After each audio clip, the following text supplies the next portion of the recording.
on the Delta this last, about a week and a half ago, and they weren't even updated. Interesting. Call the meeting to order and welcome everyone to the City of Kalispell's council meeting for September 16, 2024. Can I have a roll call, please? Councillor Carlson? Here. Councillor Gabrielle? Here. Councillor Graham? Here. Councillor Dowd? Here. Councillor Dahlman? Here. Councillor Fisher? Here. Councillor Hunter? Here. Councillor Nunnally? Here. Mayor Johnson? Here. Please rise for the Pledge of Allegiance. Mr. Dowd, can you lead us? I pledge allegiance to the flag of the United States of America and to the republic for which it stands, one nation, under God, indivisible, with liberty and justice for all. Our agenda in front of us this evening, I'll look to council for approval. Mr. Dowd? Your Honor, I move the agenda as published. Second. Second. Thank you, Mr. Nunnally. All in favor of the motion signify by stating aye. Aye. Opposed, like sign. Motion carries. Consent agenda. We have a number of items this evening. First item are the council minutes from September 3rd and September 9, 2024. The second item is ordinance 1926, second reading, Gardner Anderson Ranch Planned Unit Development. This item considers initial zoning of B5 industrial business for 6.5 acres at 2995 Highway 93 South and initial zoning of R3 residential for 30.8 acres at 330 Demersville Road along with a PUD overlay. The overlay would extend over both properties as well as 57.1 acres between United Drive and Lower Valley Road already within the city and zoned B5 PUD. Third item is award bid for the Kalispell Airport runway lighting replacement project. This item considers awarding Christians Electrical LLC this project in the amount of $394,187. The fourth item is award bid for a front-end wheel loader with attachments. This item considers awarding this bid to Torgerson's Equipment in the amount of $274,778. The fifth item is award bid for a single-axle truck chassis with a 6-yard asphalt dump box and plow. This item considers awarding this bid to Missoula State Truck Center in the amount of $205,706.24. Sixth item is award bid for tandem axle truck chassis with 12-yard asphalt dump box and plow. This item considers awarding this bid to Missoula Peterbilt in the amount of $242,595. The seventh item is award bid for the wastewater treatment plant fermenter rehabilitation project. This item considers awarding this project to DN Tanks LLC in the amount of $2,398,500. The eighth item is award bid for Meridian Court reconstruction project. This item considers awarding Cutting Edge Excavation LLC this project in the amount of $209,999. The ninth item is award bid for police cameras, conducted energy weapons with an integrated software solution. This item considers awarding Axon Enterprises, Inc. this bid in the amount of $180,179.41 per year. The 10th item is award bid for 3 police interceptor utility vehicles with police equipment. This item considers awarding this bid to Duval Ford in the amount of $200,791.47. Is there any public comment on any of the 10 items on the consent agenda? Sorry. Okay. I'm disaffiliating myself for public comment for the Meridian Court one. I'm Sadie Risen and I'm speaking as a resident, but I would like to redact my address just for safety reasons. So I live over in that vicinity and we just got done with piping over in those units, and something about that, I don't know if you guys know, but my apartment complex was not aware of the bid, and I'm sure none of those businesses know in that, it's not a roundabout, the cul-de-sac thing. My opinion that you guys should probably do is give all those businesses the heads up. We already have a hard enough time with parking in my units. And when they were doing the piping in my units, all of us had to go park in that roundabout cul-de-sac thing, leaving all those businesses without parking where they typically park. So my thing is just giving them the heads up. Also, that one way in the back is going to be extremely dangerous. People speed through that anyways. All those people in those housings, they have little kids, no offense, but they don't really pay attention. They'll run out in the streets. So I would just give a heads up if you guys do approve this to move forwards, especially with that elementary school right by it. People run that four-way stop sign anyways. I know you guys are gonna have flaggers, but I would just, from my recommendation, I would just do that. And also, I know I'm a part of the news and my voice is shaky. I don't know why it happens, but yeah, that's all. Thank you. Thank you.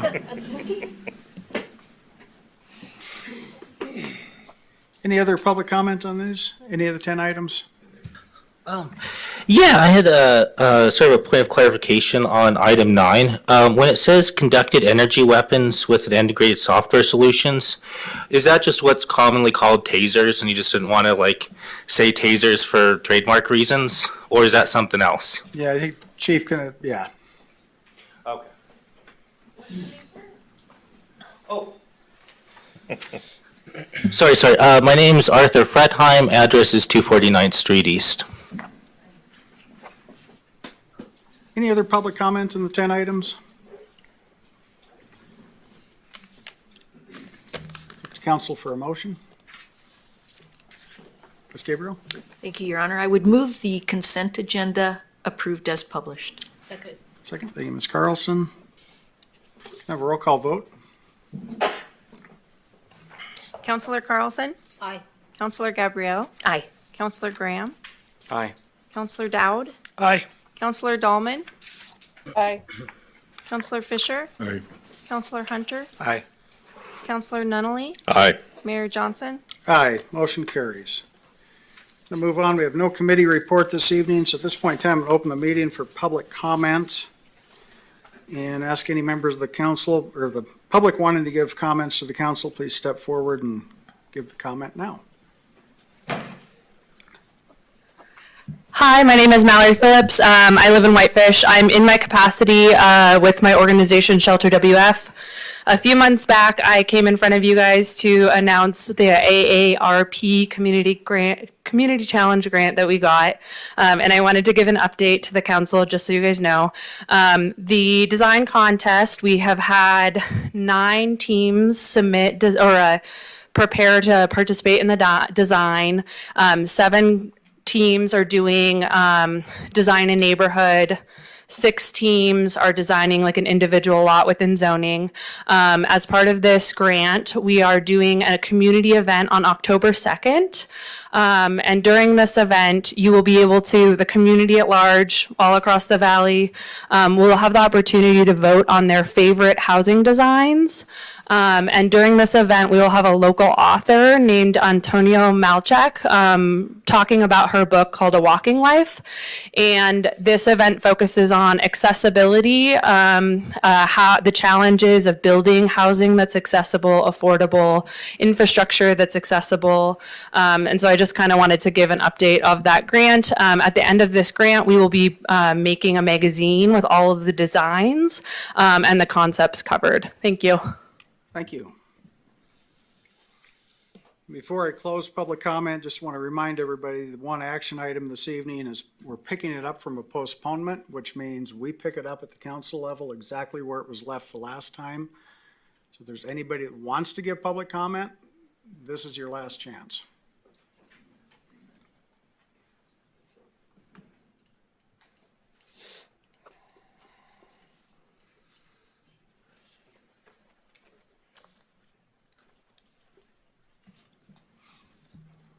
Good evening.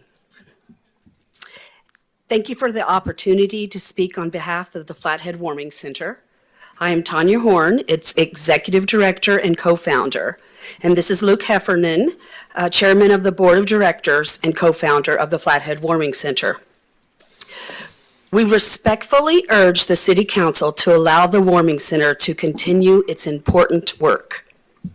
In support of that, I'd like to make 3 points. First, the Warming Center serves the neediest members of our community. I say our community deliberately. We serve the most vulnerable residents of the Flathead Valley, especially by making sure that they have a warm and safe place to sleep during winter. We are not attracting people here to live a homeless lifestyle. To say otherwise is ridiculous, and only someone who doesn't work with the homeless in our community could believe it. We have been truthful with the City of Kalispell. We did not lie on our application. Secondly, we are part of the solution to homelessness in the Flathead Valley, and I say part of deliberately. Addressing homelessness requires cooperation between the City of Kalispell, the county, our police and first responders, social service providers, churches, hospitals, and nonprofits like the Warming Center. We want to talk to and collaborate with everyone to address community issues, but we at the Warming Center can only do so much. The Warming Center is a clean, safe, well-organized refuge for people in need. We will continue to do everything we can as private citizens who use our property to serve others. But we cannot assume responsibility for community needs like law enforcement, transportation, garbage disposal. Last, voting to take away our conditional use permit will violate our right to help the homeless and their right to be helped. I have no doubt that each member of the council consider themselves to be a champion of our constitutional rights. Yet here we are, about to violate ours, using a process you would never use for anyone else, and you're doing so based on appalling lack of evidence that you would never consider sufficient for anyone else. That is immoral and it's unconstitutional. Please don't vote to take away our permit. If you do vote to revoke, please don't make the effective date immediate. Please do the right thing.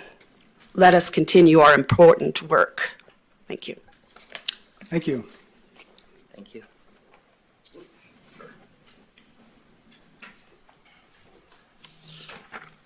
Hello. My name's Don Johnson, 761 7th Avenue West North in Kalispell. I live on the nasty corner by the fairgrounds. Anyways, what I saw last week just dumbfounded me. The homeless coming from the center. This was just one person in particular, school kids walking down the sidewalk. The school kids making eye contact and trying to figure out how the heck to get out of his way so they didn't have to interact. There's a bush out there. What I sat and watched this young gal made sure the homeless was on the sidewalk. She went around the bush and was watching to make sure he had cleared before she even come back out onto the sidewalk to be able to use the public sidewalk. Absolutely appalling to me. Never had this happen. I never knew the warming center went in. I was never informed. Another thing, I've had drop in their drawers urinating on the sidewalk in front of my house.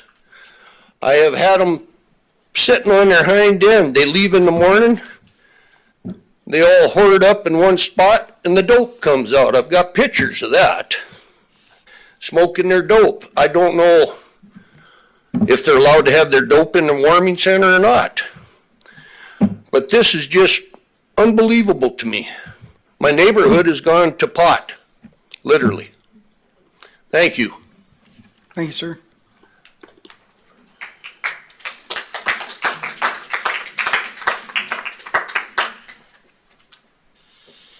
Renee Dimmler, 533 Wyoming Street. The only thing I want to say tonight is, should you choose to rescind the conditional use permit, that you do close the warming center immediately so that a dangerous precedent isn't set that allows someone to run in perpetuity without a conditional use permit, because that would make people think that they can continue to operate and they won't need a conditional use permit. That's it. Thanks. Thank you.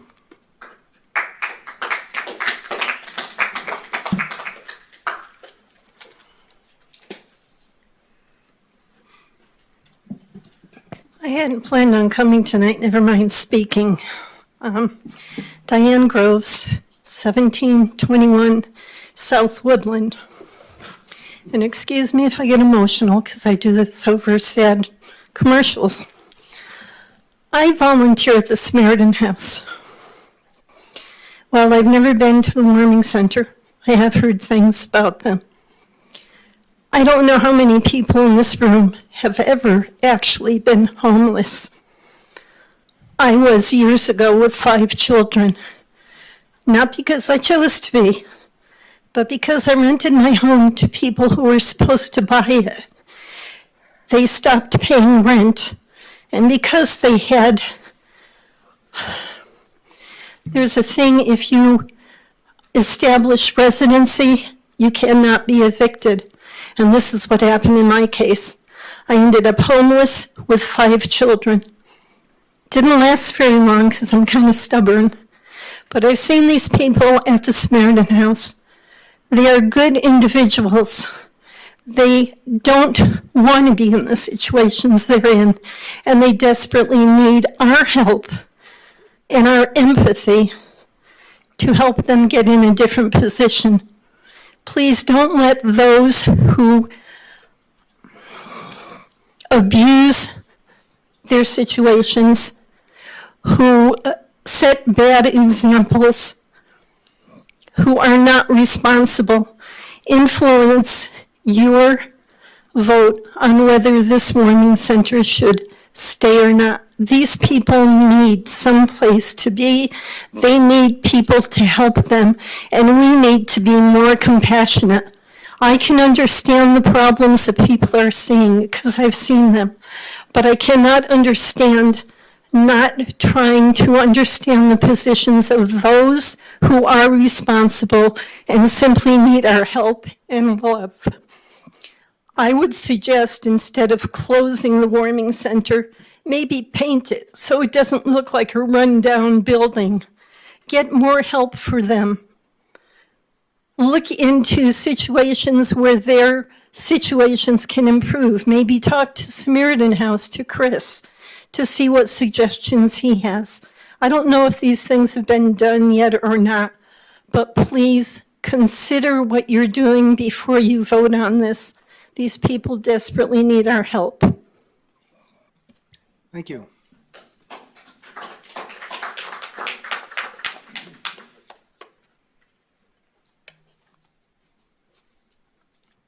Any other comment?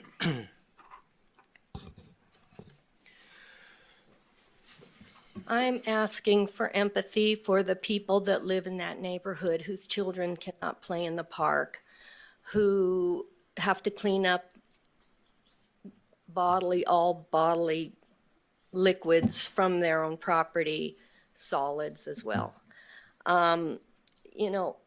People want to look at us who have had to deal with that and say that we have no heart, but the fact is, they're not putting themselves in our situation. We do understand the need for a homeless shelter, but I will tell you this, that's the last place you're gonna wanna take your family. I drive by it, I see it from where I work. I'm from 750 North Meridian, and that's the last place you wanna take your kids. So that's a moot point there. I'm just saying, please rescind this immediately. Thank you. Ma'am, can we get your name real quick? Sherry. Thank you.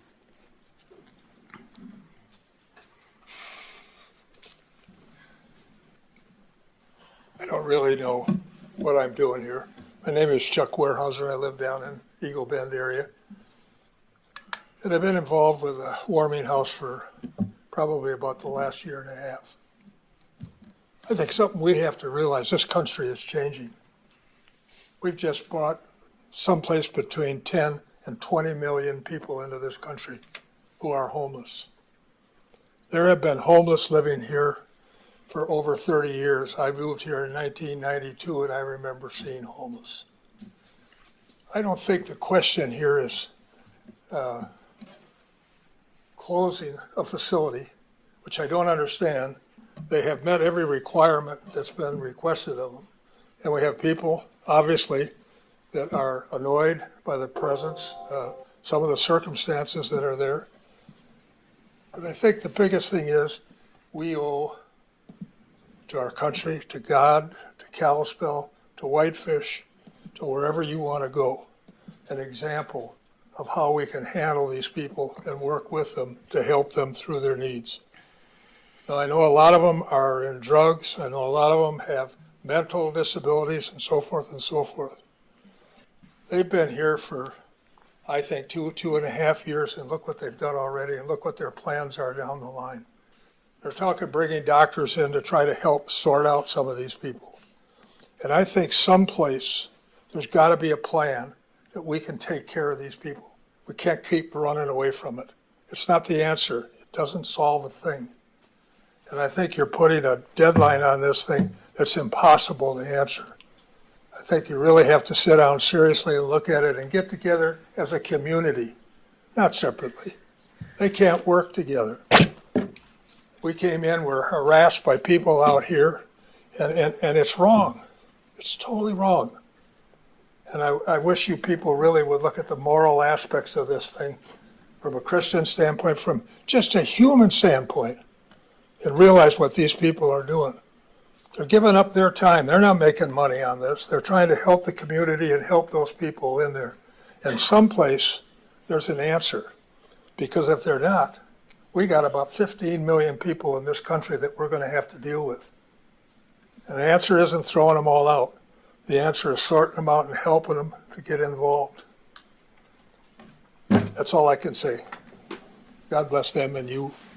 Thank you, sir.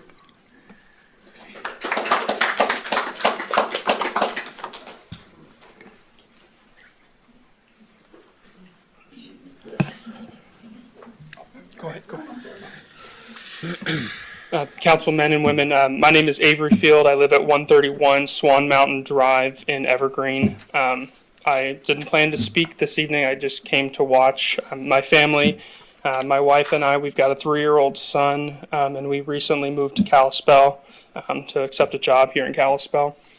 And I wanted to come up and say something on behalf of the neighbors. And by the neighbors, I don't mean what the blue buttons, I think, are intended to portray this evening. I mean our neighbors who, for one reason or another, don't have a place to stay on the coldest nights of the year. I mean our neighbors who, for one reason or another, don't know where their next meal is coming from, don't know where they're going to lay their head at night. I think it's easy to say the neighbors here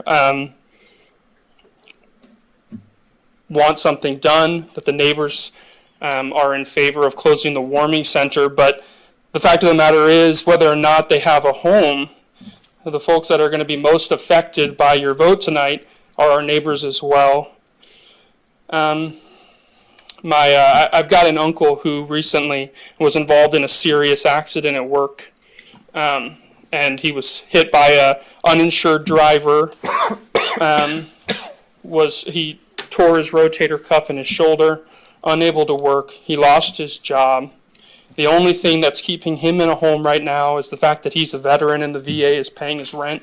They're getting ready to shut off his electric bill.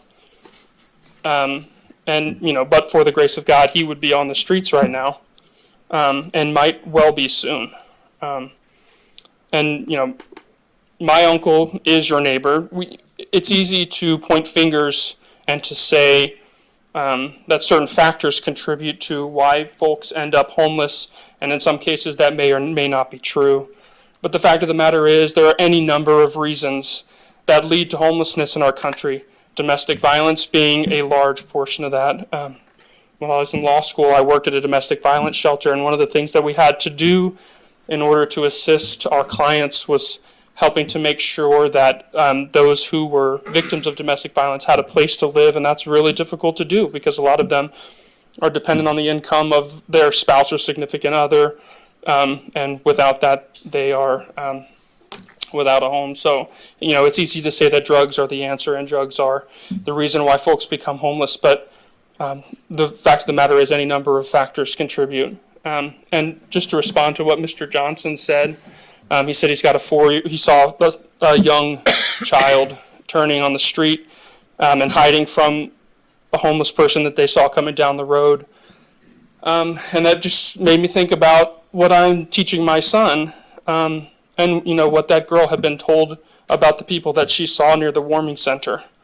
Because I can't imagine that my 3-year-old, based on the way that I have told him to and tried to emulate how we treat one another, would hide from anybody that they saw on the street. I think we all have a responsibility to show our community what's important to us and how we're supposed to treat one another. And so, I would just hope that my son would have empathy and wouldn't turn or hide from another human being, another neighbor, and would have the respect for them. And so I'd ask that you consider that. And I know you probably all have already decided what you're going to vote on tonight, but I just think that it's important to realize that our neighbors aren't the ones in this room wearing blue buttons. They're the ones who are going to be without a warm place to stay on winter nights here in Kalispell. Thank you. Thank you, sir. My name is Lorraine Major. I was born and raised here. I raised my kids here. They went to school here. I love this town, and I'm sad to see, what's happened to it.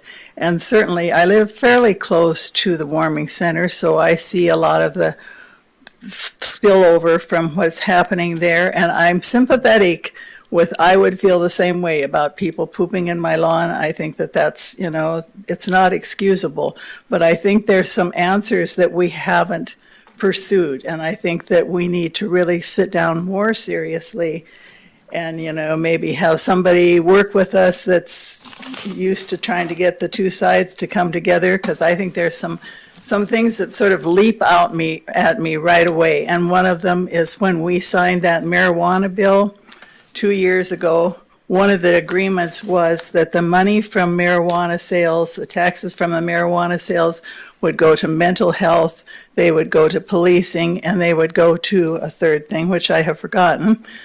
But one of the things that we desperately need is the mental health thing. The governor said, no, I don't want to spend that money that way. I'm going to spend it. I'm going to put it in the general fund and spend it however I want to spend it. So that's one of the mental health situation in this valley is desperate. And the people who work in those fields know that. And I think that would be the first place. If you talk to any of those people, you don't live on the street because you want to live on the street. There's lots of reasons, and an awful lot of them, all you have to do is look at their eyes and exactly it's either drugs or it's craziness. And a lot of times those two things go together. And there's just some really, really simple things that I think that we could do, if pottying is a really big issue, let's put up a couple porta potties, what people could use, or, maybe that isn't an answer. I heard somebody groan, so maybe that isn't a good answer.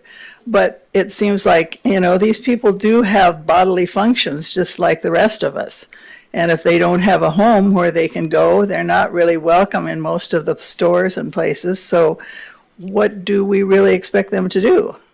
I just think, that there's some better answers than to just shut that thing down tonight and say, all of the rest of you people that are here need to freeze to death this winter. Anyway, that's all I have to say, and thank you. I respect all of you, and I know that you're all looking out for the happiness and safety of your homes and families, and you love this town as much as I do, and I think we can all come to a better conclusion. I would finally suggest that one of the things that I think would make a difference to a lot of you is if you volunteered at the warming center, just even for 2 nights. I think you would feel a lot differently than you do. I was shocked and stunned by the people that I met there. Thank you, ma'am.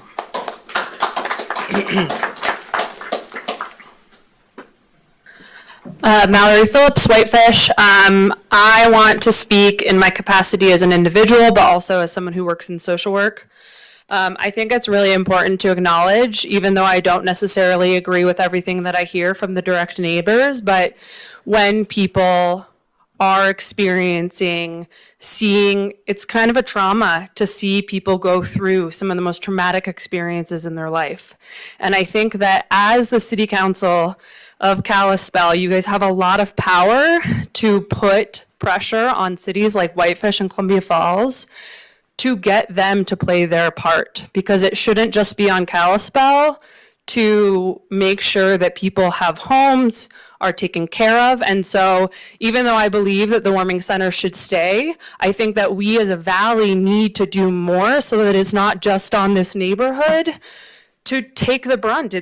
We are a community as a whole, and regardless of what you do tonight, I really do hope that you can get the county commissioners involved, the other cities involved, and to create a coalition to actually solve the root causes, because I think that's my resistance to shutting the warming center down, because it's not going to solve it. You know, it might temporarily bring some relief to the neighbors, but it doesn't make the problem go away. And I would be glad to participate in this coalition. I work in housing for my volunteer. I'm a social worker, I'm a therapist. Like, I would be happy to sit on a committee and help guide getting places like Whitefish, where I grew up, involved in this conversation. Thank you.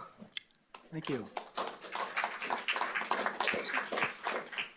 Good evening, Ron Gerson, 4th Avenue East in Kalispell. Just a brief reminder, and kind of following up on the last two presentations here. If you decide to vote on the revocation or not of the CUP this evening, I just wanted to make it clear that what you're doing is either leaving or removing a Band-Aid, and it will not alter the problems. It will alter some of the symptoms, but it will not alter the underlying problems. They're going to be there regardless of the result of your vote. And I just think it's incumbent on you. This is a great group of people, and you have staff that are, and a community that's interested in analyzing and solving problems. As Mallory said, there are other folks who need to get involved in the decision making and the planning, but that's what you need to do. Thank you very much. Thank you, sir.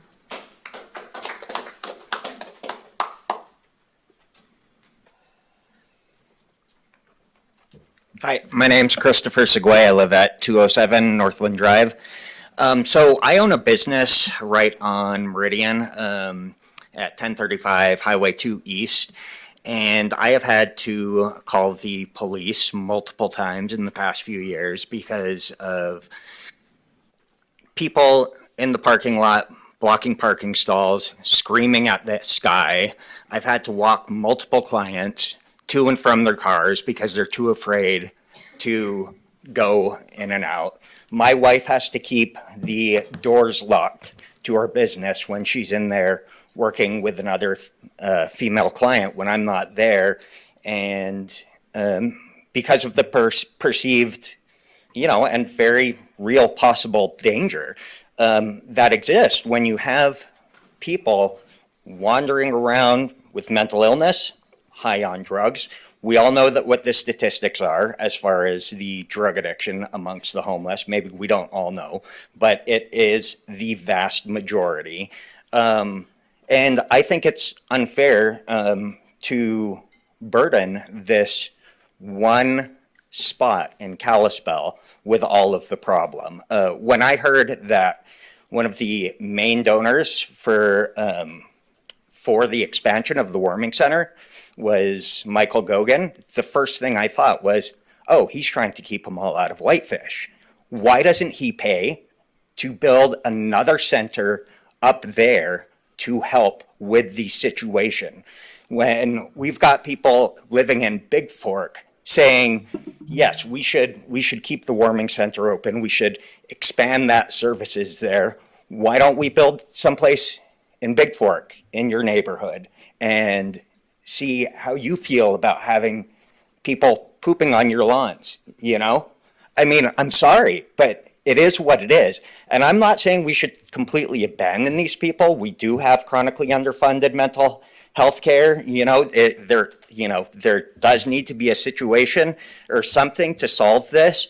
But when I see the city taking steps in the direction of cities like Seattle, of cities like Portland, of cities like San Francisco, their problems have only gotten worse. Their problems have only gotten worse because of the decisions they've made. So when I hear about Narcan vending machines, that's what they did over there. Look how that's ended up. Look how that's ended up. Not good. It's made the problem worse. And I'm not saying that specific thing is terrible. I'm just saying that maybe we should look at the decisions of cities that have actually decreased their homeless population, gotten the people the help that they need to get on their feet, and follow that rather than the decisions of the cities where the problem has only gotten worse and worse and worse. Thank you. Thank you, sir.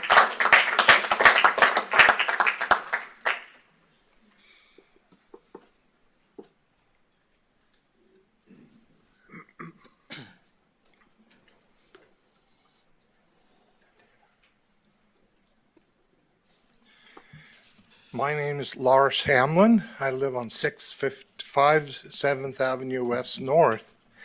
And I have the same problem as everybody else. Anyhow, I think the biggest solution to this is to have a little bit, ask a little bit more justice for these people so they behave like normal people. And I agree, we need the mental home center for these people that stand on the street corner and holler and yell. We also need, some of these people that's on drugs and everything, we gotta give them a little bit more justice. And I think the police department and our laws should be helping a little bit more on this. Everybody should behave like normal humans, whether they're homeless or just anywhere they live. And so the people in our neighborhoods on 7th Avenue West North and Meridian and in that, we shouldn't take the brunt of the whole dang thing. And so if we can have another area like in Whitefish, I agree totally in getting a homeless center in Whitefish, maybe Columbia Falls, that they take a little bit of the responsibility on this. But anyway, I think the law enforcement should be helping on this, so they help keep these people from doing nasty stuff that what we have seen. And so I think we need to work with our government and our police department and see if we can change some of these laws. So the behavior need to be a little bit better. Thank you. Thank you, sir.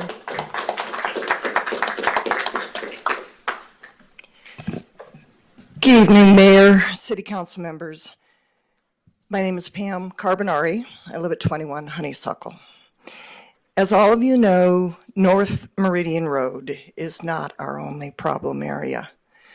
I believe that a review would demonstrate that the highest areas of concern and the highest call volumes regarding garbage, needles, human waste, crime, intimidation, and are in or in immediate proximity to city property. Our new beautiful Parkline Trail, Lawrence Park, Woodland Park, Depot Park are all perfect examples. Would you consider closing those public areas? I would guess not, and I would hope not. It's not the solution that we need. I recognize that tonight you're here to talk and determine the fate of the Warming Center. Do you really think in your hearts that closing the Warming Center is going to address the issues throughout the city? I know you recognize how ridiculous that is. You are dealing with one small neighborhood. In reality, problems will just multiply and move to another area in the city. The Flathead Warming Center followed the city ordinances and protocol, filed for a conditional use permit, which you approved, and of which they have not broken the conditions. They invested a significant amount of private funding into that facility, and now they're being threatened with closure. From everything that I've read, it appears, though the neighbors suggested unrealistic recommendations, that the Warming Center can't meet. The question is, how do you solve chronic homelessness? That's what we're talking about. The reality is there needs to be a community conversation with all partners, including the city of Kalispell, involved in those conversations. With cold weather quickly approaching, it's not the time to cut our minimal services that we have in this community. It's the time to work together and discover ways to increase cleanliness and the feeling of safety. But working together, again, includes the city. This is not an issue that can be resolved with neighborhood meetings without the city of Kalispell at the head of the table, and it will take time. 60 days was not sufficient.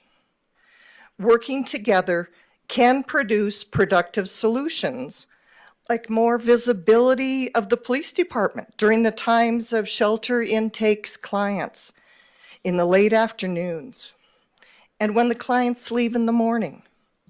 You know, neighborhood patrols might work. Perhaps working with the county to provide travel by bus to and from the center could be reintroduced. What about TIF dollars from the West Side Tax Increment Fund or grant funding to purchase a couple of porta potties in high-use areas? I think we can all agree that this low-barrier shelter, the Warming Center, is a piece of the puzzle. Low barrier does not mean low standards. They provide a meal, a bed, a helpful hand, a listening ear, and compassion. We can all take a lesson from them.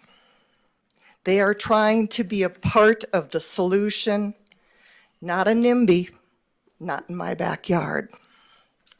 Our community, like most every community across the nation, are discussing how to solve chronic homelessness. As elected officials, I hope you decide homelessness is a problem that you want to solve in your community.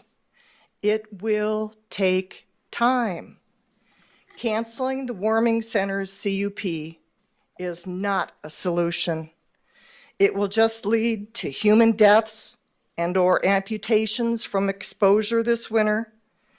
And I imagine a lawsuit with significant city funds being expended with no return to the majority of your constituents.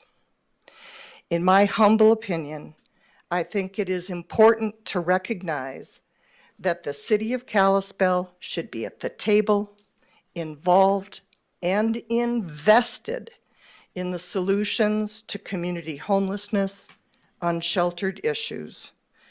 Doing nothing, taking away the services we currently have, is not an answer.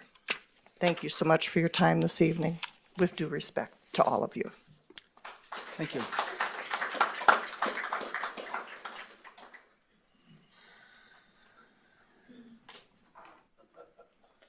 Any other comment?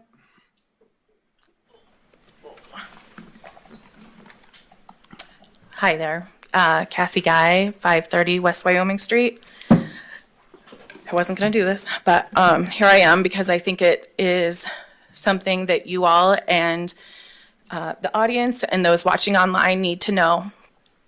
Us neighbors spent a lot of time trying to communicate. From what we understood from the last meeting, we thought that there were 60 days for them to come up with measurable and actionable items communicating with the neighborhood.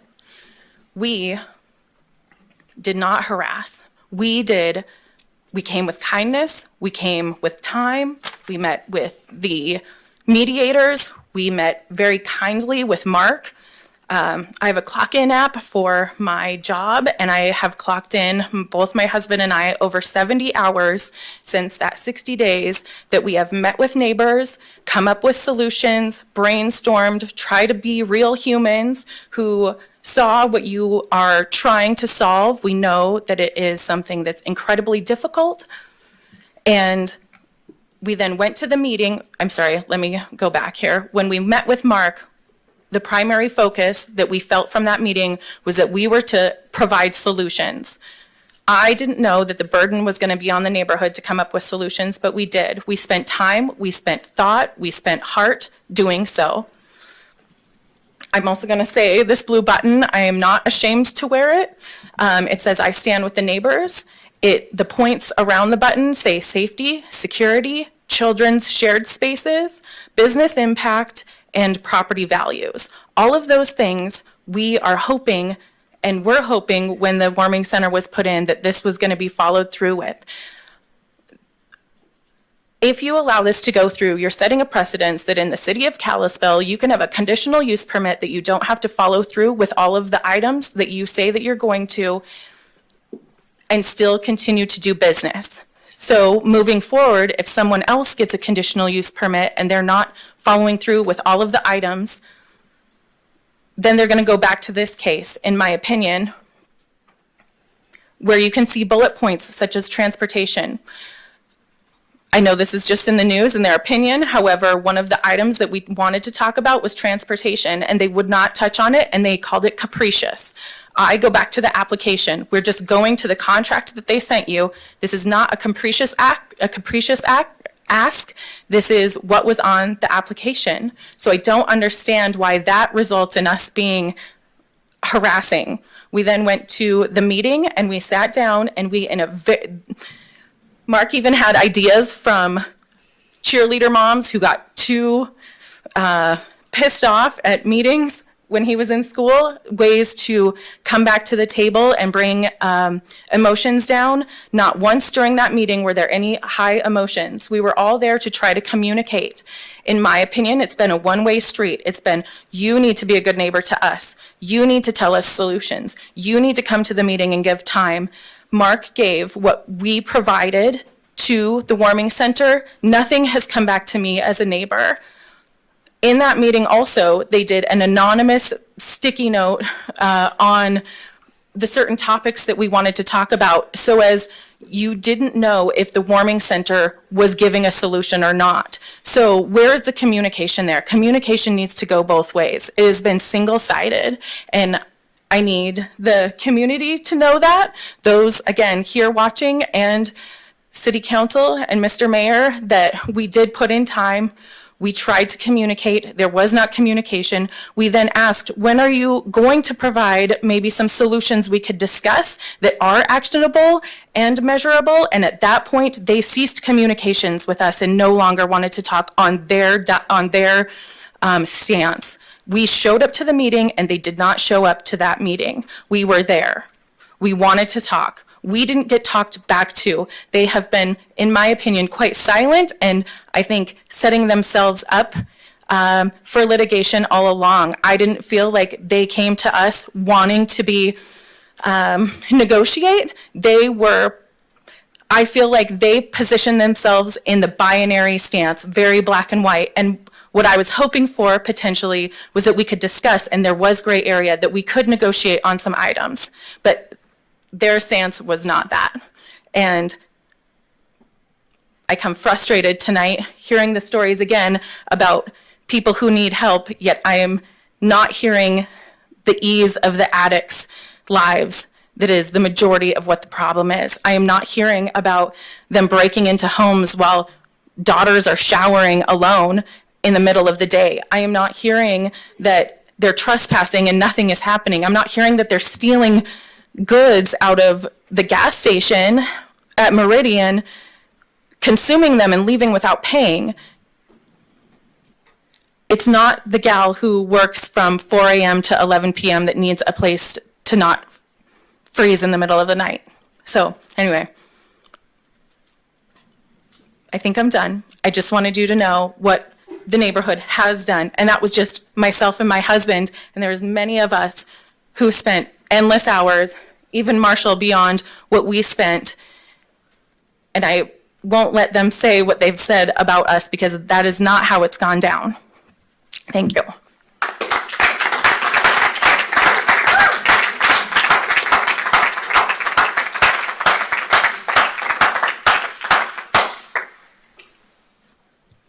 Council members, I'm here in a spirit of liberty and justice for all. I was a member of the collaborative committee with Mr. Flateau and members here, and I just wanted to share with you that I was part of the security area, and the tenor of the meeting was mine was that no public funds were to be used at all by city, county, or state, and that it all had to be paid for by the warming center. And anyway, we did go back after that meeting, investigate it, and private security with no experience, but it is $20 an hour. If they have military experience, they're $200 an hour. Porta potties are $100 a day. We were advised by our legal advisors not to have a second meeting. And that's the truth. Thank you. Sir, your name for the record?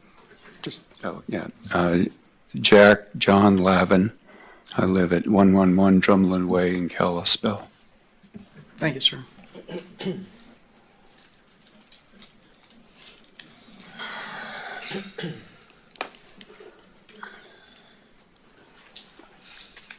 Okay, I'm going to close public comment. We're going to move on to the item, Resolution 6227, potential action on conditional use permit of Flathead Warming Center. This item resumes the agenda item as it was postponed during the July 16, 2024 City Council meeting.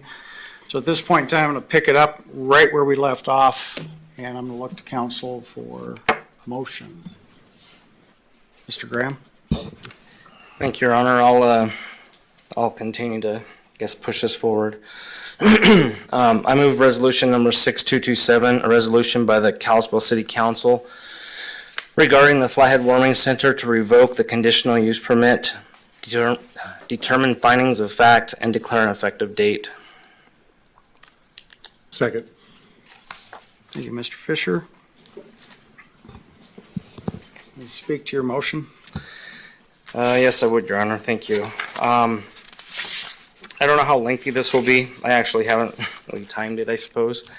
I guess, hearing public comment prior to this is a little bit different. One of the things that kind of struck me, might be an odd way of beginning what I'm going to say, but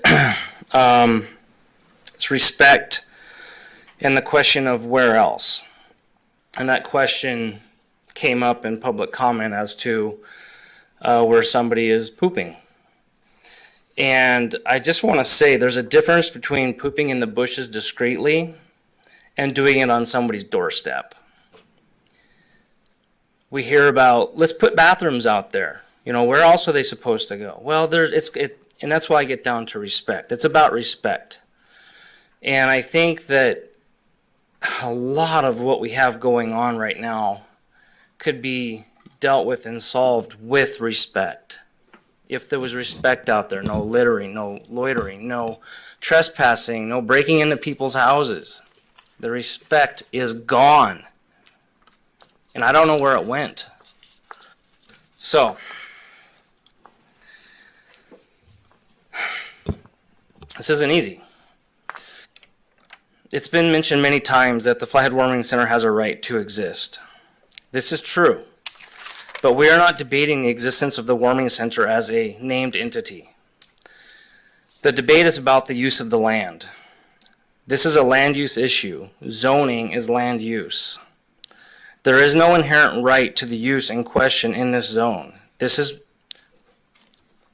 no inherent right to use of this use in Whitefish, Columbia Falls, and dare I say, Eagle Bend.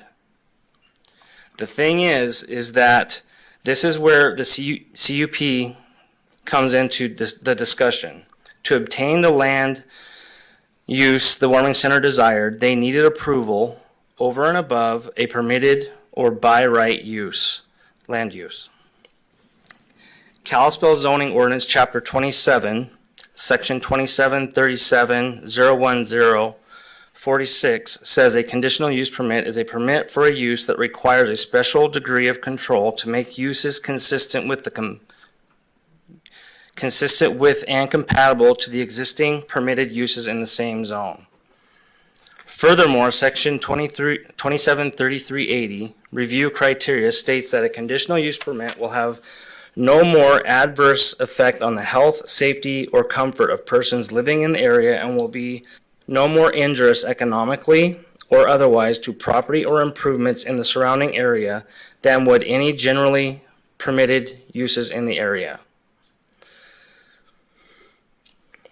I do not look at our actions tonight as being done as our right to do them. It's our responsibility and obligation as those representing our constituents who the zoning ordinance is written to protect. When they're indicating being adversely affected by this CUP, our zoning code gives the Kalispell City Council a remedy for such times.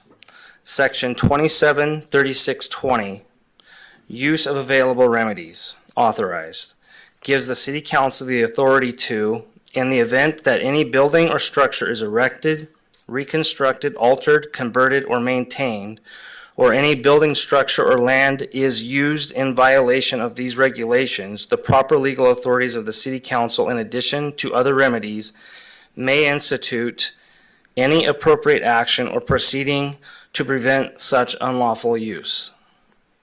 A conditional use permit is a right that the city residents have to ensure that their quality of life is not affected by uses outside the normal operation of the zone in which they live. Meaning that if it cannot be revoked, then what good is the process of a conditional use permit? Furthermore, there is no function, line, code, process, amount of time passed from which you've had the conditional use permit, or other that converts a conditional use permit to a permitted use by right. They're two different things. So here on this council, we all pledge an oath to the Constitution of Montana. Article 2, Section 3 of the Montana Constitution states all persons are born free and have certain inalienable rights. They include the right to a clean and healthy environment, and the rights of pursuing life's basic necessities, enjoying and defending their lives and liberties, acquiring, possessing, and protecting property, and seeking their safety, health, and happiness in all lawful ways. The Warming Center has indicated that they are not responsible for the actions of others. I would say that if you have attracted individuals to the area and they either do not get in to the warming center or are kicked out for bad behavior, they are now in the neighborhood due to the services that you have provided. Their behavior and adverse effect is your responsibility. They are responsible for the adverse negative impact that has been created for those that live there and do business there. Neighborhood complaints, public comment, and law enforcement call data backs up that an adverse effect has been created for the neighborhood and the surrounding area. Process. Upon application with related materials for a conditional use permit, the application is signed off on. A guarantee about the materials related to the application was signed by Ms. Tanya Horn on 9/4/2020. A portion of that says, should any information or representation submitted in connection with this application be incorrect or untrue, I understand that any approval based thereon may be rescinded and other appropriate action taken. It's important to note that this was signed off on prior to any formal process with the planning board, with the city council, probably before it left the door of the planning department downstairs. Meaning that the documents in the application were signed off to be true and accurate, and that we would rely on what we were told, and that if they were not correct, that the city council has the right to rescind the permit. It means nothing about the 9 conditions that we placed on it. And I've said this several times. Forget the 9 conditions. I have said they're compliant with the 9 conditions that we as a council set. It's terms and conditions. There's 2 different things. I'm referring to the terms that were signed off on. The data, the documents, the letters, the public comment, everything that was given to us in our packet. Those are the terms that were signed off on. That's what I'm referring to. So,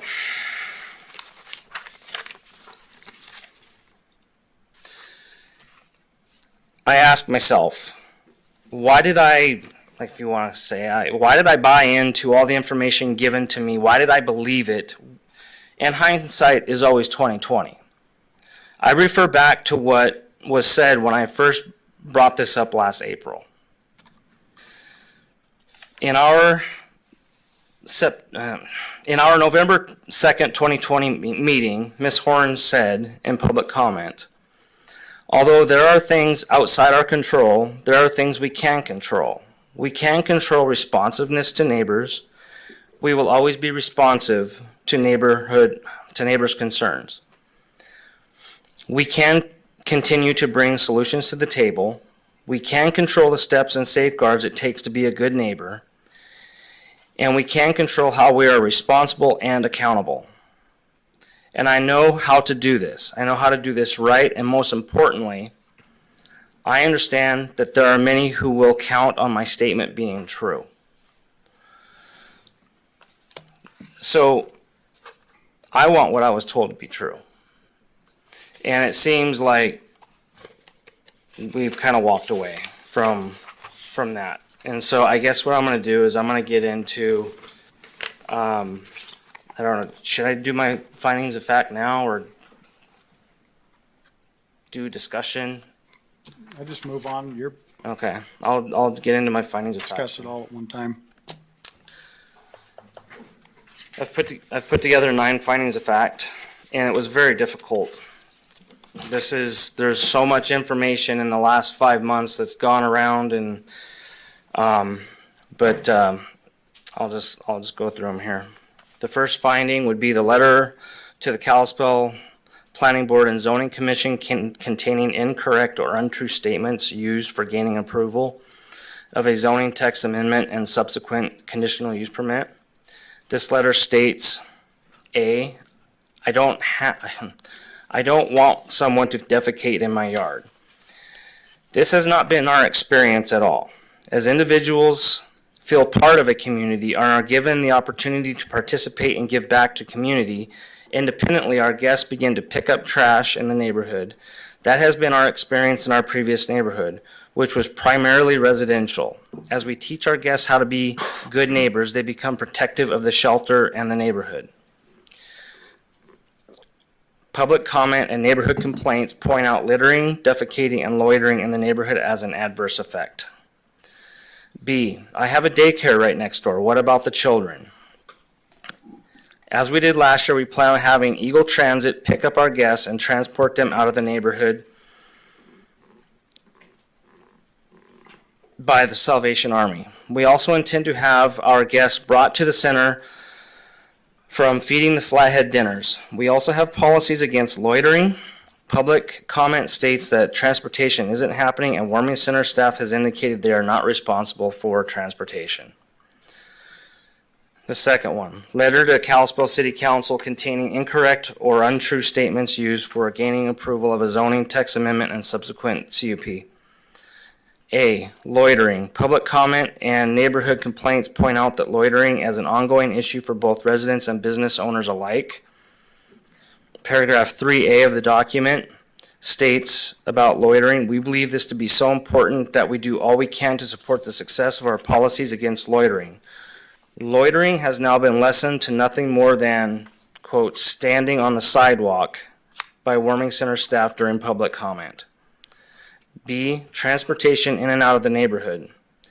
Paragraph 3C, Eagle Transit and church buses will provide services that assist in the traffic control of customers in and out of the neighborhood. Paragraph 3J, exact time of operation will be determined by the times that we are able to partner with supportive services such as transportation into and out of the neighborhood. Public comment and neighborhood complaints indicate foot traffic to and from the warming center through their neighborhood as a problem. Warming center has now said they have no responsibility for transportation. There's a section on being a good neighbor. It's not numbered or anything, but it's being a good neighbor section. Allowing individuals to loiter, stand, or sit on the curb and smoke or socialize is not being a good neighbor, and we will not tolerate that. Public comment and neighborhood complaints of physical assault, loitering in front of homes and businesses, screaming, threatening physical actions, pounding on doors and windows of businesses, feces on front doorsteps, sleeping on property, littering, and drug use seem to be the new normal for them. The neighborhood has taken to many reactive measures, including arming themselves, panic buttons, security cameras, and some forego the opportunities that the business climate used to have for advertising. Call data, neighborhood complaints, call data, neighborhood complaints, and public comment show the warming center is not being a good neighbor as indicated in their application materials, as further public statements from warming center staff downplay the significance of the issues of loitering. Loitering is just standing on the sidewalk. When application documents state 3A, the flow of individuals in and out of the neighborhood is very important, so much so we have policies and procedures to prevent loitering on the property as well as in the neighborhood. Neighborhood outreach. The neighbors will be provided with the director's cell number, and while no one can control all behaviors in any neighborhood, the Flathead Warming Center ensures that we are prompt and responsive to neighbors' concerns if they so arise. The full-time director will periodically check in with neighbors to maintain open communication. Public comment has indicated this hasn't happened. The third item, the application form for the conditional use permit signed by Tanya Horn dated 9/4/2020. This states, I hereby certify under penalty of perjury and the laws of the state of Montana that information submitted herein on all other submitted forms, documents, plans, or any other information submitted was part of this application be true, complete, and accurate to the best of my knowledge. Should any information or representation submitted in connection with this application be incorrect or untrue, I understand that any approval based thereon may be rescinded and other appropriate action taken. The fourth item, call data information comparisons from seasonal operation of October to April versus May to September. This call data shows the Flathead Warming Center land use has created a negative adverse effect that exists during the operating months of October to April, and that the adverse effect decreases during the non-operating months of May through September.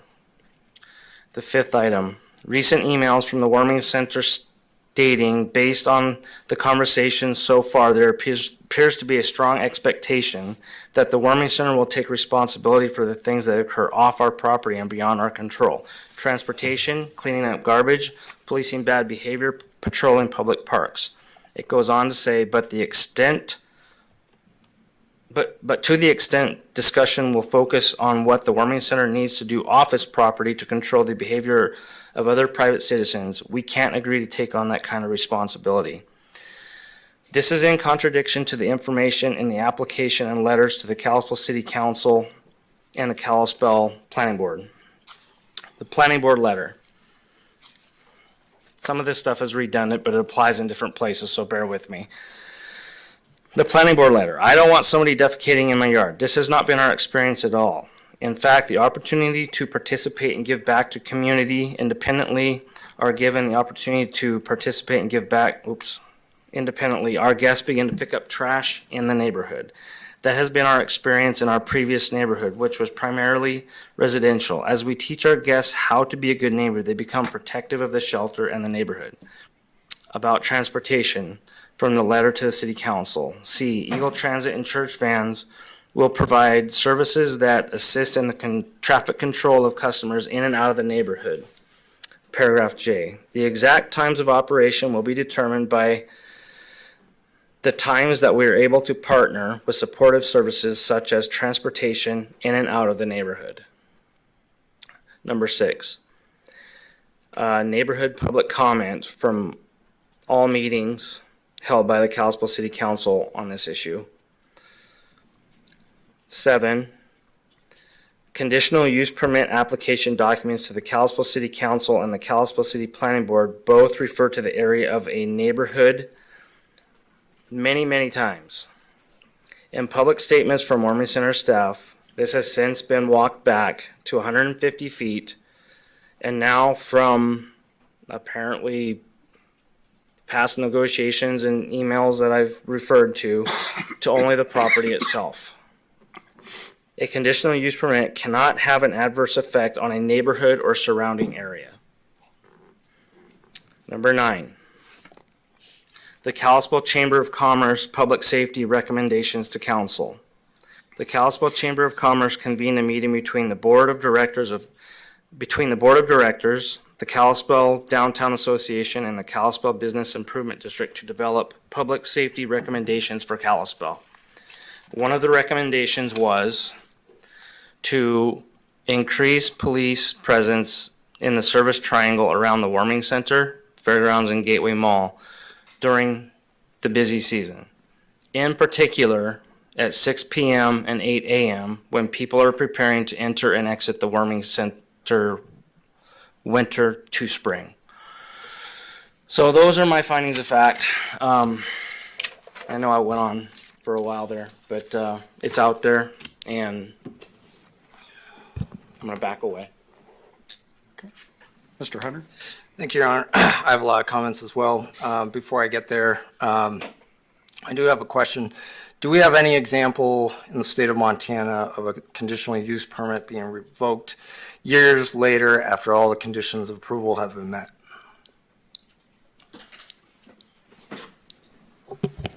I could not find a case through the Montana Supreme Court that had to do with a conditional use permit that had been issued and then revoked. Thank you. In Montana. Thank you. Okay, so I want to address the question of legality of revoking or amending the conditional use permit. I'm very skeptical that we have the legal authority to do it. I'll note that 4 attorneys spoke at the previous meeting on this topic and are all in agreement that we don't have the legal authority to revoke or amend the conditional use permit. What I want to respond to specifically, however, are the 3 legal issues I've heard from staff regarding the conditional use permit, and specifically the city attorney's memo we received addressing those 3 issues. First, with regards to the state created danger doctrine, for it to apply, it must be in regards to an affirmative action. Councilman Hunter. Yeah. The memo that was sent to you is under attorney-client privilege Okay. between the legal department and city council. If council would like to waive attorney-client privilege, that's a decision that council has to make in total as a whole.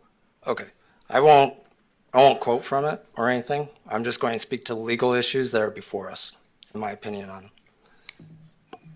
Yeah, just be careful because you referenced the memo from the attorney. Okay. So it's going to be hard to separate that. Okay, The one thing I would say, yeah, you asked for an opinion from our legal office. yep, You were provided the opinion. yep, Staff stands behind that. I understand. You don't have to agree with that. I understand You that. can make your choice. Yeah, so I'll strike my reference to the memo. I'm just going to speak to 3 legal issues that I think are critical for our consideration. I think the legal issue is really crucial to our decision here today.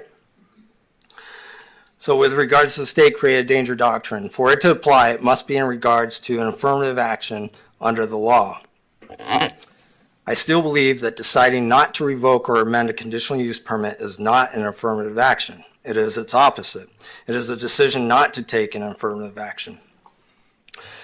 Court cases LLC versus City of Sacramento and the Harrison versus City of San Francisco court cases support this conclusion. Deciding to revoke or amend the conditional use permit, however, is an affirmative action that puts the city at risk of a state-created danger claim from homeless individuals and community members impacted from increased unsheltered homeless on our streets. We've had plenty of public comment testifying to the concern that this will harm homeless individuals by depriving them of shelter during life-threatening winter months, and harm the community generally by having more homeless people out on the street, impacting residences and businesses. Revoking the conditional use permit before the onset of winter so that the homeless have time to find alternatives is not credible, because we all know that there are no alternatives available. Existing shelters are routinely full, and there won't be a new shelter springing up to fill the gap resulting from the closure or reduction of services of the warming center. So I believe we face a far greater legal risk regarding state-created danger liability if we revoke or amend the conditional use permit than if we were to leave it in place. With regards to our city code, this is 27.33.0AO.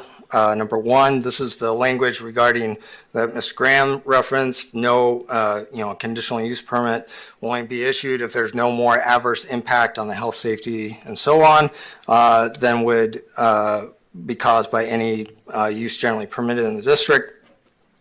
The conditional use permit review criteria section of our code, as well as the subsequent burden of application and decision based on findings sections, are about the original application and consideration of the conditional use permit. Nowhere does it suggest that these sections apply years after the conditional use permit has been approved. The only section of our code that applies to after the conditional use permit has been approved is 27.33.060, the termination transferability section, and it says only that a conditional use permit can be terminated if authorized activity hasn't begun after 18 months of the conditional use permit's issuance, which obviously doesn't apply in this case. But I don't see how that one post-approval reference means we can apply all other conditional use permit code sections years after conditional use permit approval. When no Excuse me, specific Your Honor. process. It's been referenced that we are getting into the terms of the entire, the client attorney privilege memo. If you'd like to go into executive session for that, that would be the advice, but otherwise would request that that privilege is not infringed upon. Mr. Hunter, please refrain from referencing to the memo to those topics.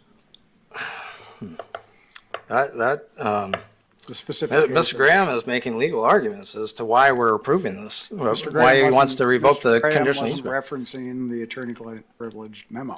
I'll do my best to avoid it. And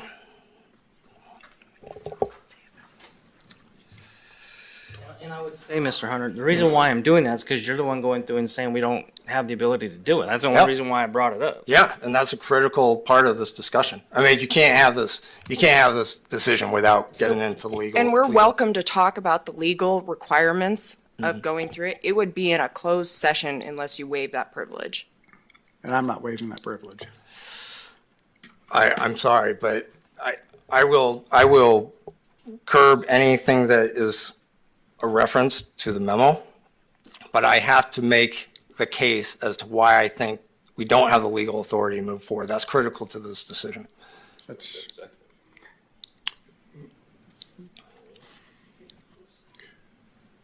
you can call the question on it, but really I think that would be for executive session with our attorney, with the city manager, not public hearing. Okay, like I said, I'll look to avoid any reference specifically to the memo. Even if one were to still argue that the conditional use permit review criteria section does apply years after the issuance of the conditional use permit, the code doesn't say that a conditional use can have no adverse impact on an area, which has been implied in the past. Instead, it only says that it can have no more adverse effect than would any use generally permitted in the district. This distinction is important. It is documented that the neighborhoods around other uses that are permitted under the B1 zoning district, such as libraries and parks, have seen even more homeless-related problems than those of the warming center. So we cannot say that the CUP has had more adverse effect than any other use permitted in the district. With regards to the signed information representation clause of the application, this is the clause where it talks about not committing perjury, that everything is true and accurate to the best of their knowledge, and so on. This signed statement appears to me to be referring to what is true and correct at the time that it was signed and the conditional use permit approved. It then lays out penalties if the applicant knowingly lied or deceived the city in the application or provided information that was incorrect or untrue at the time that the application was submitted. It does not apply years later after the conditions have been met, circumstances have changed, or sincere expectations or opinions about future outcomes turn out to possibly have been overly optimistic regarding issues that the Warming Center in reality has very little control over.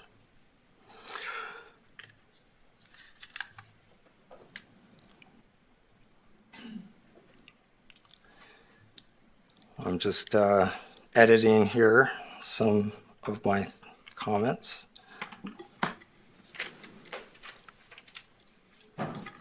There is no question that the Warming Center is using the property and structure on it as they promised in their application. As a homeless shelter where they implement policies and procedures intended to reduce the impact of the shelter on the surrounding neighborhood. That their future expectations about the behavior in the neighborhood of people who might be their clients turned out years later to possibly be overly optimistic due to circumstances out of their control is not something we can punish them for under our code or Montana law. It does not appear to me that we have a legal authority to revoke or amend the CUP years after its approval over that issue. And it should be clear that if we applied the standard in any other circumstances, this should be clear. As I've pointed out, it would be absurd if we tried to apply the standard to a planned unit development, housing development. If a development with hundreds of homes had been built and all the conditions of approval for the PUD had been met, the final plats had been approved and hundreds of people have bought and are occupying the homes, and the original developer has moved on to new developments, and then we decide years later that we want to revoke or amend the PUD because the traffic impact study turned out to be not entirely accurate, what would happen? We force the reversal of the sale of homes. We evict all of the buyers from their houses. We make the new homeowners collectively pay for traffic mitigation measures that weren't part of the original conditions of approval of the PUD. I strongly doubt it. The truth is that we would work as a city to try to mitigate the unanticipated traffic impacts from the development through our transportation infrastructure planning process, not try to reverse history and take back decisions that have long since passed. I now want to speak to statements in the Warming Center conditional use application.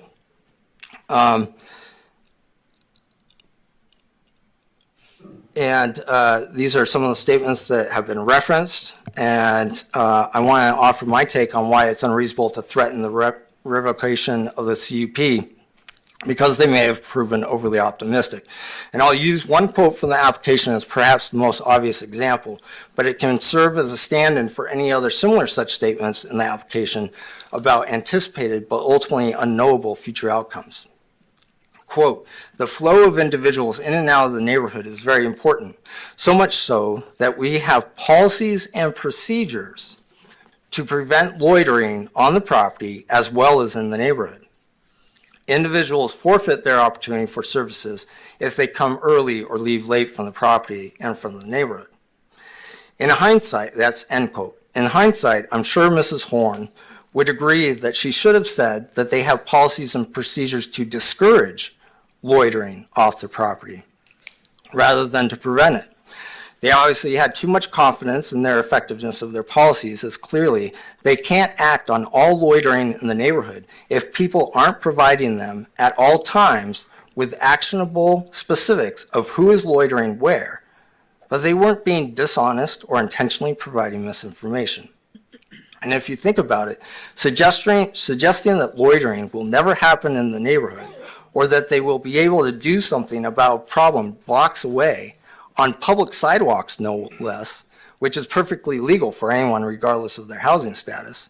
And even if they don't know which specific individual is involved, or whether they are even a guest of the Flathead Warming Center, is an impossible standard that no one could reasonably expect to hold them to. The Warming Center statement was based on their previous experience on 3rd Avenue East, and to the best of their knowledge at the time. What they believed they could accomplish with their policies, which they continue to implement. At the time of submitting their application in 2020, they believed this to be true to the best of their knowledge, but it really wasn't true or false. It was simply an opinion about their expectation of the future. Anyone on this council had an opportunity to challenge that expectation. The fact that we didn't doesn't now give us the legal authority to have a do-over, especially when the specific conditions of the conditional use permit don't pertain to anything about what is happening in the surrounding neighborhood, and given the extent to which circumstances out of the Warming Center's control have changed since the approval. When we approve a planned unit development or subdivision development proposal, we don't require developers to make sidewalk or street improvements beyond the frontage of their development other than nearby intersection improvements, even though the new residents of that development will be using and impacting streets far beyond the frontage of their development and the nearest intersections. We saw this most clearly recently with regards to the development along Tronstad Road, where we didn't require improvements on the entire length of Tronstad Road.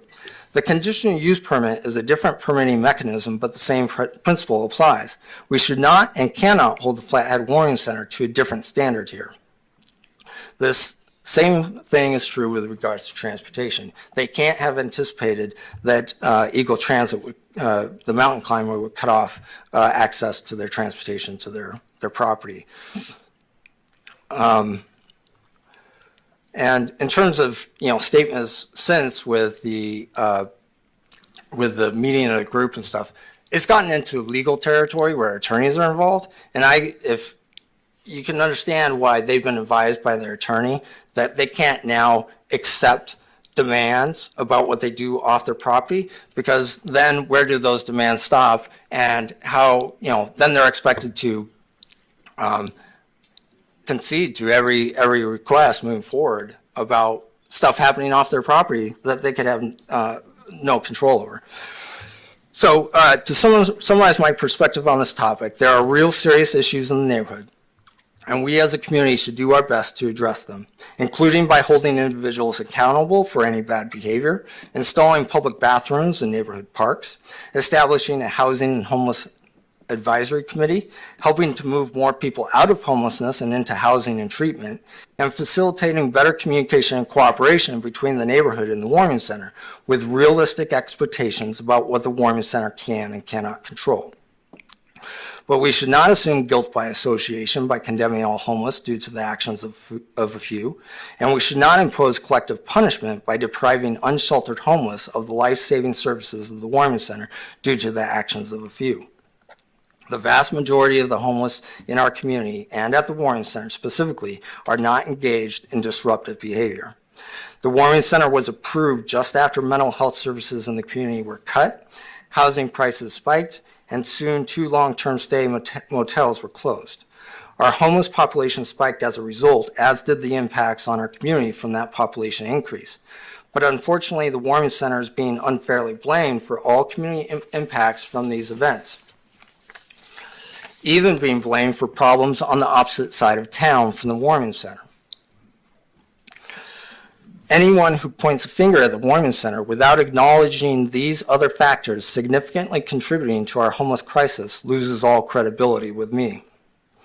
As we've seen, the relevant police calls around the Warming Center are less than around nearly every other area in the city with homeless activity, including around the Samaritan House. And that is even if you assume all such calls are attributable to the homeless or to those associated with the Warming Center, which would be a baseless assumption. Meridian is an appropriate location for a homeless shelter. It is a B1 zoning district on a commercial street near the food bank and other related services. And I think we all understand that any other place it might be located will also have neighbors that don't want it there. Without the shelter, there would be more people trespassing on private property in the city to loiter, sleep, or to relieve themselves. And the homeless situation in our community would be worse, impacting both homeless individuals and our local residents and businesses. The vast majority of the people using the Warming Center resources are locals, and revoking the conditional use permit will not make them leave our community. Prohibiting the Warming Center from being a low barrier shelter will also make the situation worse, because those non-disruptive people sleeping at the Warming Center who may need access to the low barrier shelter will then be out on the streets in the community looking for a place to sleep and use the bathroom. I've heard numerous arguments from neighbors about why the Warming Center should be closed, including that being a low barrier shelter means there is no accountability for its guests, and that the problem is not the people staying there, but the people who are turned away for violating the center's standards.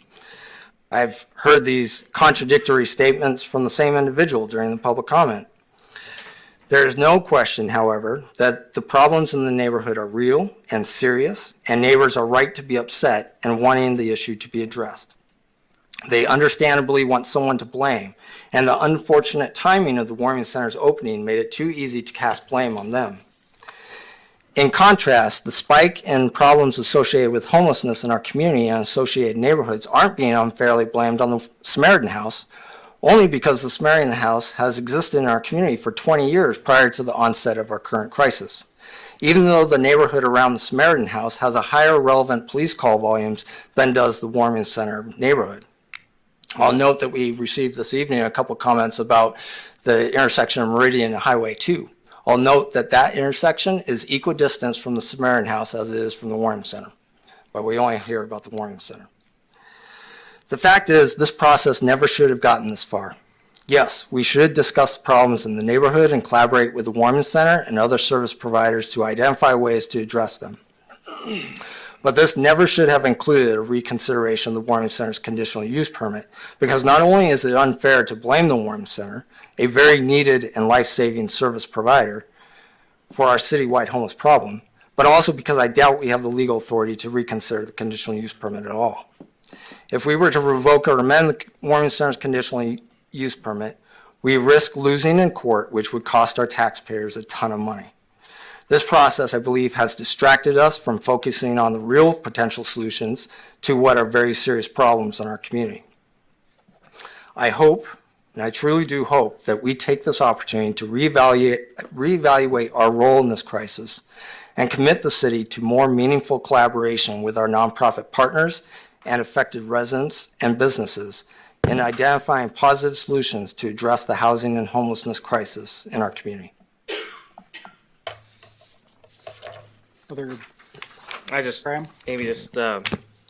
Maybe a question or maybe a response to what you're saying. I guess my first question would be is, so from what I heard you say, is it your opinion that a conditional use permit can evolve to a permitted use? I don't know that I'd put it in that way, but I would say that once a conditional use permit has been approved and the conditional use the conditions on that approval have been met. There is not a process or anything in our code that says we can go back and reconsider that decision or revoke it. Okay, you're wrong there. So, I guess what I wanted to respond to is I don't think you're referring to anything that I said, but I want to let you know that through this whole process, I was very careful to go through and keep a lot. If I slipped up at some point, maybe I might have, but I kept a lot of my discussion and comments about what we have here to the neighborhood, where I did not go and cast blame for the warming center to other parts around town. You did in a previous meeting. You talked about the library and blamed the warming center Oh, for no, the I was library. probably going through and talking about it because you brought it up, the library. So the thing about it is that when I brought this up, I wanted it to be just the neighborhood because it's a neighborhood problem. It's the CUP is the neighborhood, right? I think when you're going through and saying that they went through and put this together and you did call it rose-colored glasses, but now it's overly optimistic on what they put into their letters to us in the conditional use permit. Regardless of that is what we use to make our decision. That's what I use to make my decision. If you're okay with it, then you're okay with it. It's what I use to make my decision. If it was inflated, if it was overly optimistic, whatever we want to call it, the facts are what they are. And so I do believe that you can go and you can look at a conditional use permit. And this should actually probably be something that other conditional use permits should be going through and being like, hey, yeah, we have a conditional use permit. We need to go through and make sure that we're abiding by our conditional use permit. It applies across the board. So that's what I got. Other discussion? Mr. Dowd? So the Kalispell city government exists only because the community got together and created it, expecting this city government to execute their will. My mantra is that the community is stronger than the government in all cases. In earlier meetings, I tried to convey that we on the council were not looking at the CUP given to the Flathead Warming Center on the merits of the warming center and its role, but specifically around the impact that this conditional use has had on the neighborhood.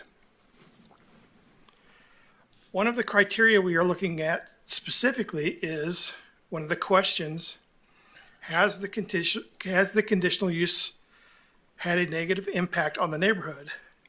And since looking into this question and the evidence found and presented, I must answer that question with a yes. I was hoping that we could still move forward with a discussion and a partnership between the neighbors and the Flathead Warming Center, but that effort failed. Tonight, I have to do something that may be against my nature, but falls squarely on the my responsibility as a city councilor, and I will be voting to remove the CUP. Mr. Dowd? Mr. Fisher? I was, as you know, not on council when this was approved, and this has been so difficult, as it I'm sure has been with all of you. Sleepless nights, lots of thought. I get where you were all coming from, caring, compassionate people. This service is needed so badly here in this valley. And where I weigh in, much like Sid, is I was hoping in the 60 days something could be done between the good people, the amazing board of directors at the Warming Center, and the neighbors, even a little reach out, transportation, community enforcement, some partnership, some private security, something.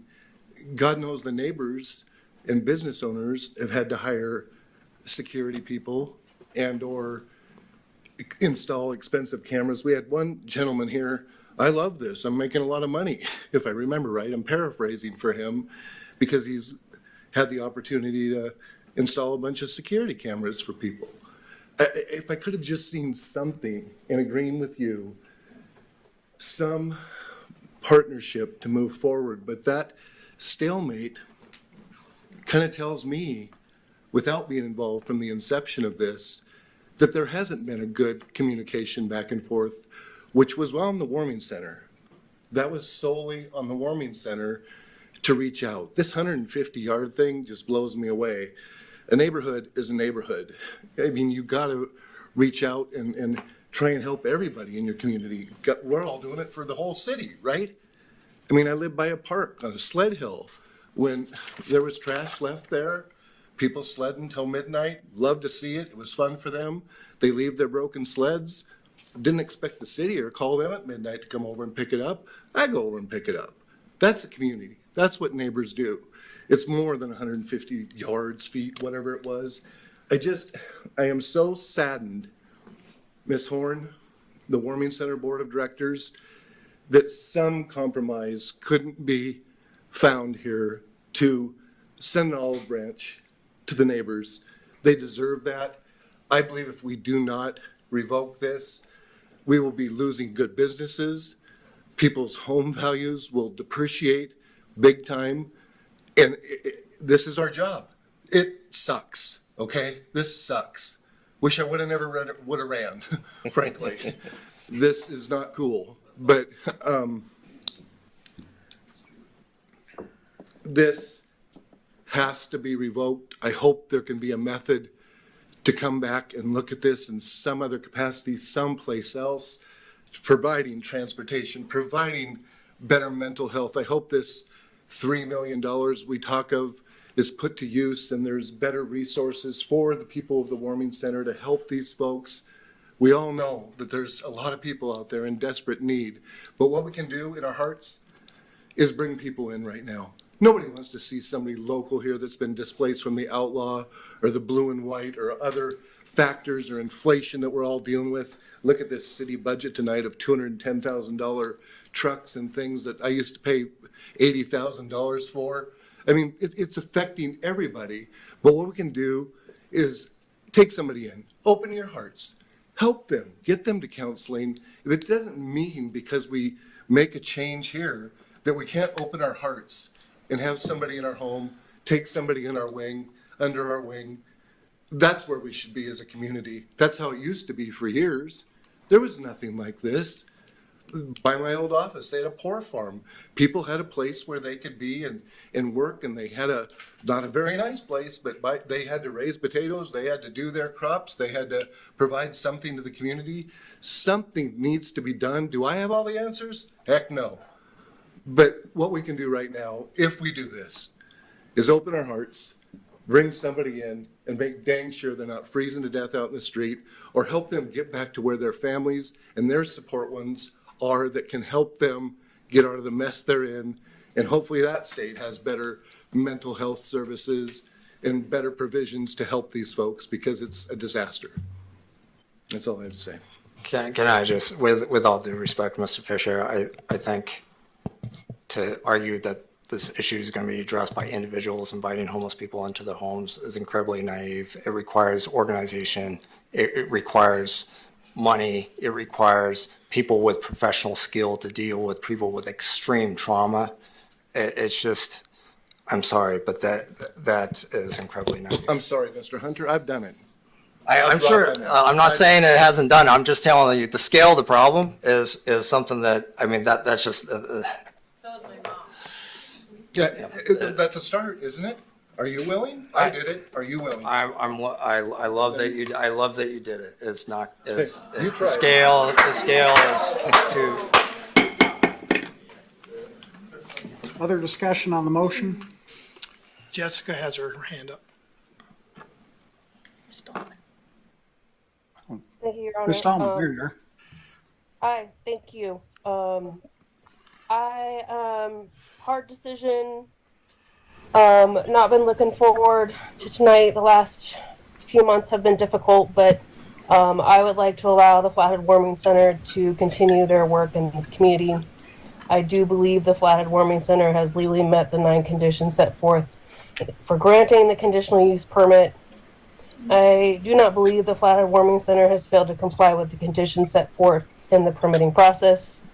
I do believe Ms. Horn was truthful in her application.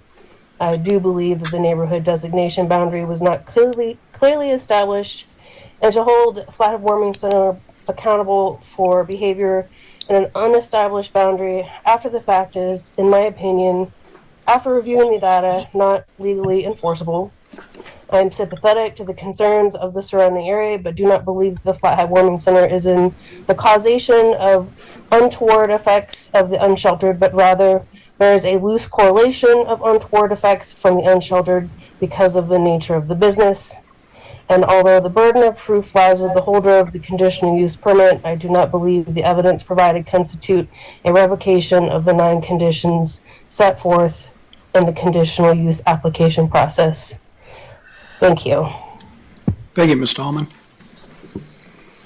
Mr. Nunley? Thank you, Your Honor. I agree with you all. This has not been an easy discussion to have.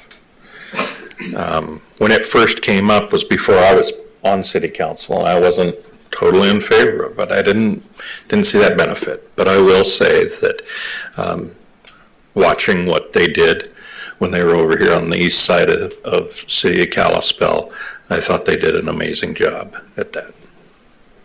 I was happy to go ahead and put my support behind the passing of the CUP off of what I saw at that time.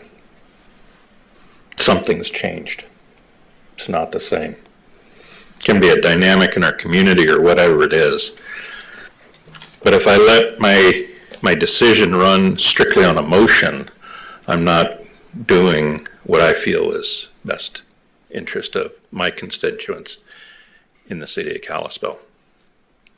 I also feel that I keep hearing about attorneys, and I don't mean this in any way negatively, so please don't take it, but I don't think we could swing a stick and not hit a whole bunch right now on both sides of this debate. So I can't let the fear of a lawsuit change what I feel I need to do. And I feel at this point, I also feel that we need to remove the CUP, revoke it. But what I would hope would happen is that it's not necessarily the end, that there is always a silver lining in everything that happens in life. Abraham Lincoln ran many, many times for office and failed. And look what he did. Good things come out of hard obstacles and hard things. And I would hope that whatever happens here with this vote tonight, that as a community, the board of the Warming Center, the neighbors, we can come together and make it better.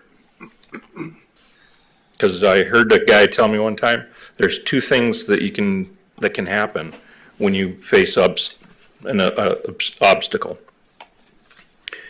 You can be bitter, or you can be better. And no matter what the decision is tonight, whether it's on the side that I am going to be voting on or not, I hope that as a community, we can take this to be better. So that's what I have. Thank you, Your Honor. This has been a really difficult discussion and decision, and I have to say I am sorry that the neighbors are going through what they are. However, I am looking at winter coming in the next few weeks. I hate to say that, but it's going to be here. And to send the guests of the Warming Center out in the streets is wrong. So I will be voting not to revoke the permit at this time. We need it. Those people need it. I trust the Warming Center will make improvements. And again, I do empathize with the neighborhood. I work at the Red Cross. I am just down the street from you. I have dealt with the same things that you have, but we need to care for all of our neighbors. And I'm sorry, I'm sure I'm going to lose votes with this, but so be it. So thank you, Your Honor. Thank you. Other discussion? Thank you, Your Honor. In 21 years on this council, I don't think I've been part of a more contentious issue than this one. I don't think I've lost more sleep than I have with this one. When we discussed this 60 days ago, we set a deadline for the neighbors to work with the warming center and try to come up with solutions. None of us wanted to or want to revoke this permit. 3 very respected community leaders tried to facilitate a conversation between the warming center and the neighbors, and they could not come up with solutions, unfortunately.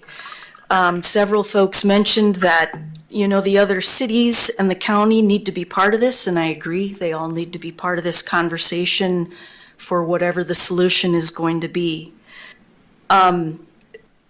The neighbors in the room are my neighbors. I live in this ward.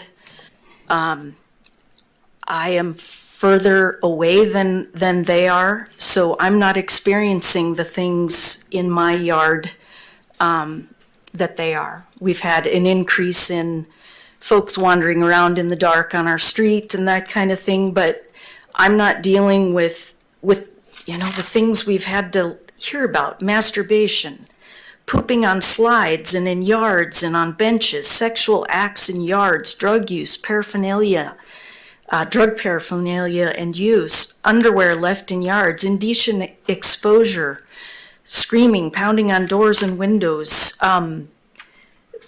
That kind of thing is not things that we've heard at this level before, in the amount of, in the quantity that it's happening.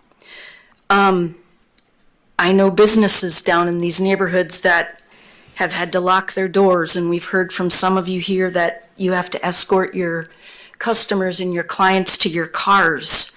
I remember specifically the gal from the Vision Center talked about having someone in their clinic swinging a tire iron and threatening their clients and them. Something has to happen, and I think I feel like I don't have a choice. I'm very conflicted.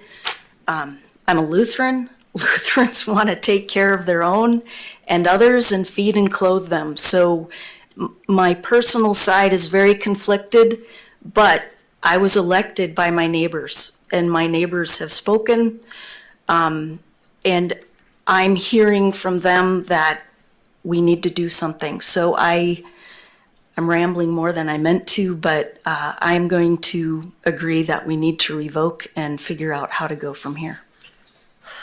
Ms. Gabriel? This hasn't been easy. You say 21 years and 10 years. And I can remember when we went through the process to approve the conditional use permit, there was a lot of public comment against the issuance of the conditional use permit from neighbors. There's a lot of concern. And overcome those objections, overcome those concerns, that's where the application tried to address those ahead of time. I like to really kind of boil this down. It's not the what, it's the how. We'll agree the service is great, it's needed, but it's how it's being delivered, and what we were told was going to happen isn't happening. That's the frustrating part. And 60 days ago to sit and say, okay, let's get 60 days, see if we can get both sides to work together. We'll get, a mediator. Mark Flateau graciously accepted the job. The frustrating part is everyone that was in here with a sign that says revocate or collaborate. We gave collaboration an opportunity between the warming center and the neighborhood. Unfortunately, sounds like a lawyer got in the way. I think, Mr. Lavin, your testimony on that is very enlightening. And I guess essentially where we're at as a council, we sit and we have to make a judgment. Whose attorneys do we want to face? Because I can guarantee you, if we don't vote to revocate, we're going to see attorneys from the other side. So when we look at this issue, we look at the application, that's what we make a decision based on. It's the promises, it's the assertions. And we look at a conditional use permit, the operation of the facility was essential in the approval of that application. It wasn't like a land use where we're going to have parking, density, some other things that are more tied to land use for conditional use permit. It was the actual operation and how it would be affected to mitigate those issues in the neighborhood. And what I've seen is that responsibility has been abdicated. So I'm going to be voting to revoke when I cast my vote on this. It's not easy to do that because I understand the services provided, but I also understand that we have a lot of neighbors in that neighborhood who've been so negatively affected because it hasn't been operated as it was promised. Can I have a roll call vote? Counselor Carlson? No. Counselor Gabrielle? Aye. Counselor Graham? Aye. Counselor Dowd? Aye. Counselor Dahlman? No. Counselor Fisher? Aye. Counselor Hunter? No. Counselor Nunnally? Aye. Mayor Johnson? Aye. Motion carries. Going to move on to city manager report. Yeah, Mayor and Council, looking forward, next work session on the 23rd. Tentatively, we had the lead line replacement coming back. We're currently working on some of the financial matters related to that were, questioned as we were looking at potential bonding and going out what that may mean. If we don't have that together by Wednesday at noon, we'll probably have to bump that out into October because we don't have we have a fifth Monday this month. So I'd say we'll let everyone know whether or not we're going to have that meeting on the 23rd by Wednesday here. Trying to see what. On October 7th, we've got planned the workforce housing and tax increment financing programs. Also planning on looking at the Kalispell Golf Association lease, bringing that back. Send out an email with additional deed restrictions. I'm just going to ask council, is that enough in terms of that question? Okay. I agree, and eventually we'll probably want to get that map and color code it. But there's like 10 deeds already that I just didn't have trouble reading, so. I understand. I think we have enough in there to identify that, that use and development. Okay, so we'll move forward with that as well, and that's all I have, Your Honor. Okay. Other than, we'll probably be looking for the list of the findings that you read out, so we can add those into the resolution. Okay. So we'll touch base on that. You didn't write it down? Well, we can go back through the video, but I think it was probably outlined a little bit better. Okay, anything from council? Starting that in, coming this way. Nothing, Mr. Hunter? I would just say, I think in my almost 5 years on the council, this is probably the most consequential vote we've ever taken, in my opinion. And I'm ashamed of it. I deeply disappointed. Okay. Anything else?